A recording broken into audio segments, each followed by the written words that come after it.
Ever wondered if there's a hidden mathematical pattern in our solar system?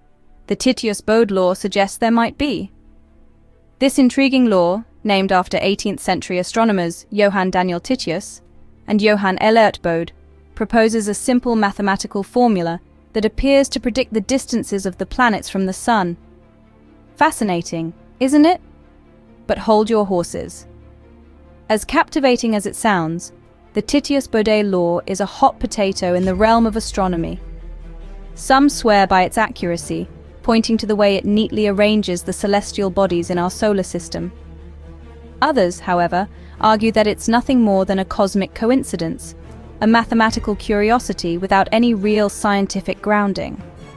Regardless of where you stand in this debate, one thing we can all agree on is that the Titius-Bode Law stirs up a fascinating conversation. It challenges us to think deeply about the universe and our place within it. So let's dive into the fascinating world of the Titius-Bode Law. The story of the Titius-Bode Law begins in the 18th century. It was an era of enlightenment where human curiosity and intellect sought to make sense of the cosmos. Amidst this intellectual fervor, two German astronomers, Johann Daniel Titius and Johann Elert Bode, made a fascinating observation. They noticed a peculiar pattern in the mean distances of the known planets from the Sun. Titius, an avid observer of the night sky, first stumbled upon this pattern. He found that each planet's distance from the Sun was roughly twice the distance of the previous one. He shared this observation with Bode, who was equally intrigued. Together, they formulated a mathematical law to capture this pattern. This law, now known as the Titius-Bode Law, was a simple arithmetic progression that could predict the distances of planets from the Sun. But the law did more than just explain the distances of the known planets. It predicted the existence of hitherto unknown ones. The law's most significant triumph was the prediction of Uranus, the seventh planet from the Sun. The law suggested a planet at a distance where none was known to exist. When William Herschel discovered Uranus in 1781, it was found to be at the exact spot predicted by the Titius-Bode Law. This was a colossal moment for astronomy. The realization that a simple mathematical formula could predict the existence of an unknown planet gave the law an immense credibility. It was an affirmation of the power of human intellect, a testament to the idea that the cosmos could be understood and predicted. But the law was not without its critics. While it accurately predicted Uranus, it failed to account for Neptune, the eighth planet. This inconsistency led to debates and skepticism over the law's validity. Yet the law's ability to predict Uranus's orbit left a lasting impact on the world of astronomy. The accurate prediction of Uranus's orbit made the law appear credible. And so, the story of the Titius-Bode Law, born out of curiosity and intellect in the 18th century, continues to inspire and intrigue us to this day. Its tale is one of discovery, debate, and the enduring quest to understand our place in the cosmos. However, like all theories, the Titius-Bode Law has its limitations. Let's delve into the darker side of this cosmic rule. The law's prediction of the planets' positions worked well until we reached the outer edges of our solar system. Neptune, for instance, proved to be a major stumbling block. This gas giant sits way off the mark, presenting a significant deviation from where the Titius-Bode Law predicted it would be. Instead of being neatly tucked into the pattern, Neptune is like a rebellious child, straying far from the path laid out by the law. And then there's the controversy over Pluto, the erstwhile ninth planet in our solar system. For a long time, Pluto's discovery in the early 20th century seemed to validate the Titius-Bode Law. It was almost exactly where the law predicted the next planet should be. However, the reclassification of Pluto as a dwarf planet in 2006 stirred the pot, throwing the law's accuracy into question. If we no longer consider Pluto a planet, does the Titius-Bode Law still hold true?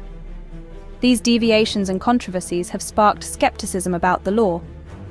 Critics argue that the law's predictions are merely coincidences, rather than the result of a fundamental principle of planetary formation.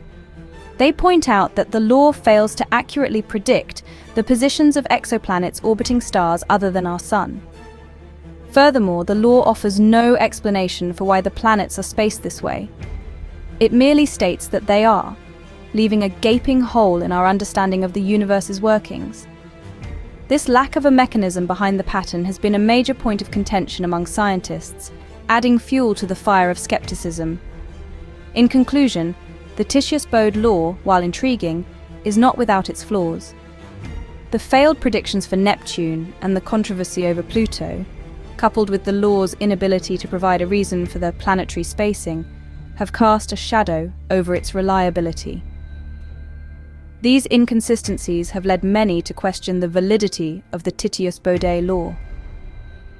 As we venture further into space, the debate over this cosmic law continues to rage on. If you're enjoying this deep dive into the Titius-Bode law, make sure to subscribe, like, and comment below. Your engagement helps to fuel our cosmic journey, sparking more fascinating discussions about the universe and its mysteries. Don't hesitate to share your thoughts or questions on the topic. We're all here to learn and grow together, sailing through the vast sea of knowledge. Now let's get back to our exploration of the Titius-Bode law. Despite its limitations, the Titius-Bode law has shaped our understanding of planetary formation. The law, first observed by Johann Daniel Titius and later developed by Johann Elert Bode, has been a cornerstone in theories surrounding the formation of our solar system and the distribution of planets. The law proposes a simple mathematical pattern that seems to predict the distances of the planets from the Sun. It's a fascinating concept, isn't it? This pattern, interestingly enough, has held up for all the planets from Mercury to Uranus. Neptune, however, proved to be the exception, breaking the pattern and adding a layer of complexity to our understanding of this law. Despite this anomaly, the Titius-Bode law has influenced our theories of planetary formation. For instance, it has led scientists to believe that planets form in a disk of dust and gas around a young star. The gravitational pull of the star causes the material in the disk to coalesce and form planets. The distances at which these planets form, as predicted by the law, may be due to the distribution of this material in the disk. Moreover, the law has also sparked questions about the existence of planets beyond Neptune. For a long time, the law's prediction of a planet beyond Uranus led astronomers on a wild goose chase, until Neptune was discovered. However, Neptune's distance didn't match the prediction, casting doubts on the law's validity. The Titius-Bode law, while not perfect, has undoubtedly influenced our understanding of the solar system. It has shaped theories, sparked debates, and led to new discoveries. It's a testament to the power of observation and mathematical patterns in unraveling the mysteries of the universe. The law, while not perfect, offers intriguing insights into the structure of our solar system. As we explore the cosmos and discover new planetary systems, who knows? The Titius-Bode law might yet have more surprises in store for us. The Titius-Bode law continues to be a topic of debate among astronomers. Despite its intriguing premise and the pattern it has seemingly predicted in our solar system, some experts remain skeptical. They question its validity, arguing that the law's apparent success might be a result of chance rather than a fundamental rule of planetary formation. Many of the critics point to the limitations we've already discussed, including the law's failure to predict Neptune's orbit accurately. But the debate doesn't stop at the boundaries of our solar system. With the discovery of thousands of exoplanets orbiting stars outside our solar system, the law is being tested on a whole new scale. Recent discoveries have thrown a wrench into the works. Some exoplanets fit the Titius-Bode pattern, while many others do not. For instance, the TRAPPIST-1 system, with its 7 Earth-sized planets, seems to follow a similar pattern to the one predicted by the law. However, other systems, like the one around the star Kepler-11, show no such order in the arrangement of their planets. Critics argue that these inconsistencies undermine the law's credibility. They suggest that any appearance of the Titius-Bode pattern among exoplanets may be due to observational bias. In other words, we might be more likely to notice and remember the systems that fit the pattern, while overlooking those that don't. On the other hand, proponents of the law argue that its limitations do not necessarily disqualify it. They contend that the law may still hold valuable clues about planetary formation, even if it doesn't apply in every case. They point out that science is full of laws and theories that are not universally applicable, but still provide deep insights into the workings of the universe. As we continue to explore the universe, who knows what new insights the Titius-Bode Law might reveal? The debate is far from over, and the law remains a fascinating piece of the cosmic puzzle. So, that's the fascinating journey of the Titius-Bode Law.